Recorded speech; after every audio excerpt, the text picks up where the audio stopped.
இப்படி தமிழர்களுடைய வரலாற்று பெருமைக்கு அடையாளமாகவும் வரலாற்று தொன்மையும் வீரமும் மிகுந்த நெல்லை மாவட்டத்தில் இந்த அரசு விழாவை எழுச்சியோடு இங்க வந்து அமர்ந்தவுடன் நம்முடைய நீர்வளத்துறை அமைச்சர் துரைமுருகன் அவர் சொன்னார்கள், என்னப்பா இது மாநாடு போல இருக்கிறது என்று சொன்னார். ஆக இதை பிரம்மாண்டமாக ஏற்பாடு செய்திருக்கக்கூடிய நகராட்சி நிர்வாகத்துறை அமைச்சர், இந்த மாவட்டத்துடைய பொறுப்பு அமைச்சர் மாண்புமிகு கே.என். நேரு அவர்களுக்கு என்னுடைய மனமார்ந்த நன்றியை நான் தெரிவிச்சுக்கிறேன். அமைச்சர் நேரு அவர்களை பொறுத்த வரைக்கும் எதையும் பிரம்மாண்டமாக நடத்தித்தான் அவருக்கு பழக்கம். சின்னதெல்லாம் சின்ன மாதிரி எல்லாம் அவருக்கு நடத்த தெரியாது, வராது. அதே போல எல்லா மாவட்டத்தையும் தன்னுடைய சொந்த மாவட்டமாக நினைக்கிற பரந்த உள்ளம் கொண்டவர் அமைச்சர் நேரு அவர்கள். திருச்சி மண்டலத்தை வளர்த்தெடுத்த அமைச்சர் நேருவுக்கு முதல்ல சேலம் மாவட்ட பொறுப்பை வழங்கணும். சேலத்தை சீர் செஞ்சார். அடுத்து நெல்லைய வழங்கின, நெல்லைய நேர் செஞ்சிருக்கிறார் நேரு.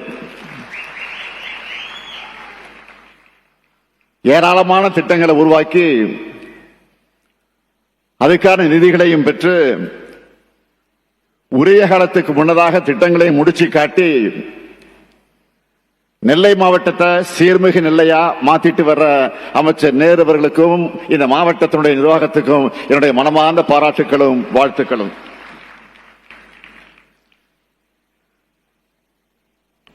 $1371 கோடி ரூபாய் மதிப்பிலான முடிவுற்ற பணிகளுக்கு தொடங்கி வைக்கக்கூடிய விழா. 309 கோடி ரூபாய் மதிப்பிலான பல்வேறு புதிய திட்டப்பணிகளுக்கு அடிக்கல் நாட்டு விழா. பல்வேறு அரசு துறைகள் சார்பாக 75,151 பயனாளிகளுக்கு 167 கோடி ரூபாய் மதிப்பிலான நலத்திட்ட உதவிகள் வழங்கக்கூடிய விழான்னு 30 விழாவா இதை ஏற்பாடு செய்யப்பட்டிருக்கு. இந்த நிகழ்ச்சியில மிக முக்கியமான உபரி நதிநீர் இணைப்பு திட்டமும் தொடங்கி வைக்கப்பட்டிருக்கு. தலைவர் கலைஞர் அவர்களால் அறிவிக்கப்பட்டு நம்முடைய மூத்த அமைச்சர் அண்ணன் துரைமுருகன் அவருடைய மேற்பார்வையில் தொடங்கப்பட்டு இன்று அவர் முன்னிலையிலே திறக்கப்பட்டிருக்கு. தாமிரபரணி, கருமணியாறு, நம்பியாறு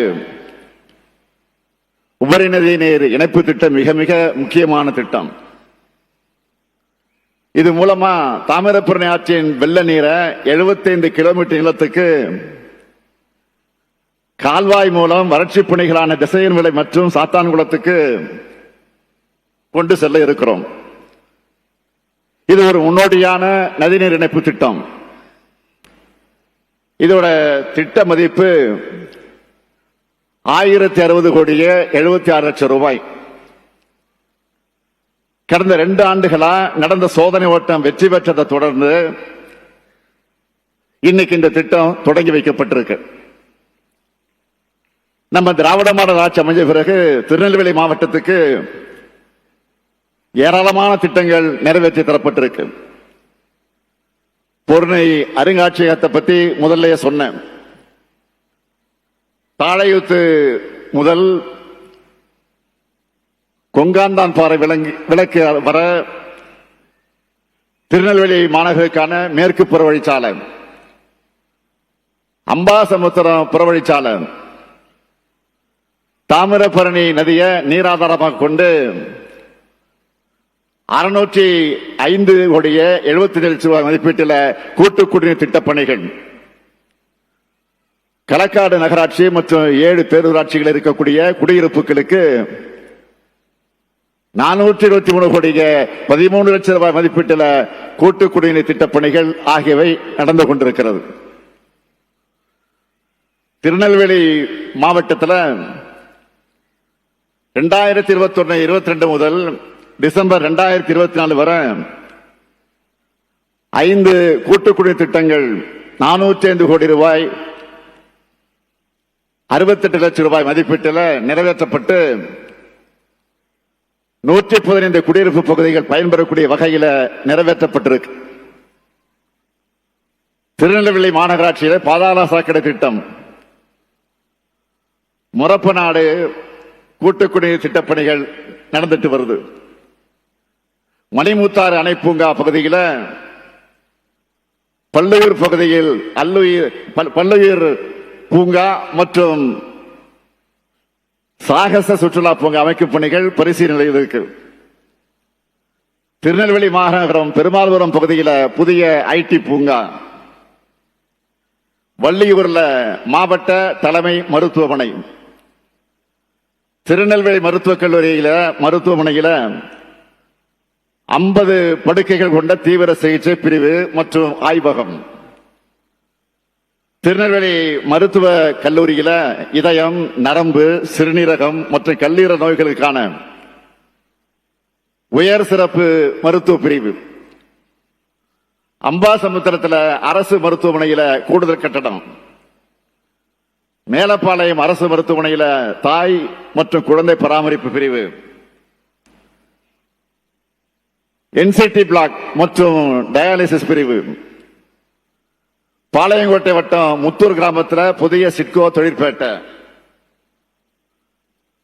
மானூர் வட்டம் மதவக்குறிச்சியில அரசு கலைக்கல்லூரி, காணி பழங்குடியின மக்களோட நீண்ட நாள் கோரிக்கையான விக்கிரமசிங்கபுரம் நகராட்சிக்குட்பட்ட காரையாறு சின்னமயிலாறு இடைய தாமிரபரணி ஆற்றை கடக்க இரும்பு பாலம் என இப்படி பல திட்டப்பணிகள் முடிக்கப்பட்டிருக்கு. இன்று காலையில் தினசரி பத்திரிகையில பல்வேறு கோரிக்கைகளை படிச்சு பார்த்தேன், செய்திகளாக போட்டிருக்கிறாங்க. நல்ல எண்ணத்தோடு சில பேர் போட்டிருக்கிறாங்க, கெட்ட எண்ணத்தோடு சில பேர் போட்டிருக்கிறாங்க. அது வேறு, எந்த செய்தியா தான் நான் படிப்பதை தவறுதில்லை. ஆகவே உங்களை பார்க்க இவ்வளவு தூரம் வந்திருக்க நான் புது அறிவிப்புகளை அறிவிக்காம நான் போக முடியுமா? இங்கிருந்து நேரு என்ன விட்டுருவாரா? ஆகவே நெல்லை சீமைக்கான முதல் அறிவிப்பு, திருநெல்வேலி மாவட்டத்தோட எதிர்கால தொழில் வளர்ச்சியை கருத்திலே கொண்டு நாங்குநேரி வட்டம் மருங்கால்குறிச்சி மற்றும் திருவரமங்கபுரம் கிராமங்கள்ல 2291 ஏக்கர் பரப்பளவில் புதிய சிப்காட் தொழிற்பூங்கா அமைக்கப்படும். அது மட்டுமல்ல, மூலக்கரைப்பட்டி பகுதியில் இருக்கக்கூடிய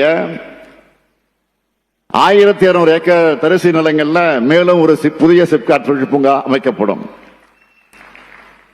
இரண்டாவது அறிவிப்பு, திருநெல்வேலி மாநகரத்தில் மதுரை குமரி சாலையில பாளையங்கோட்டை பேருந்து நிலையம் மற்றும் எம்ஜிஆர் பேருந்து நிலையம் உடைய குலவணிகர் புறத்தில் இருக்கக்கூடிய ரயில்வே கலவு பாதைக்கு மாற்றா புதிய ஒய் வடிவு ரயில்வே மேம்பாலம் 120 கோடி ரூபாய் மதிப்பீட்டில் அமைக்கப்படும்.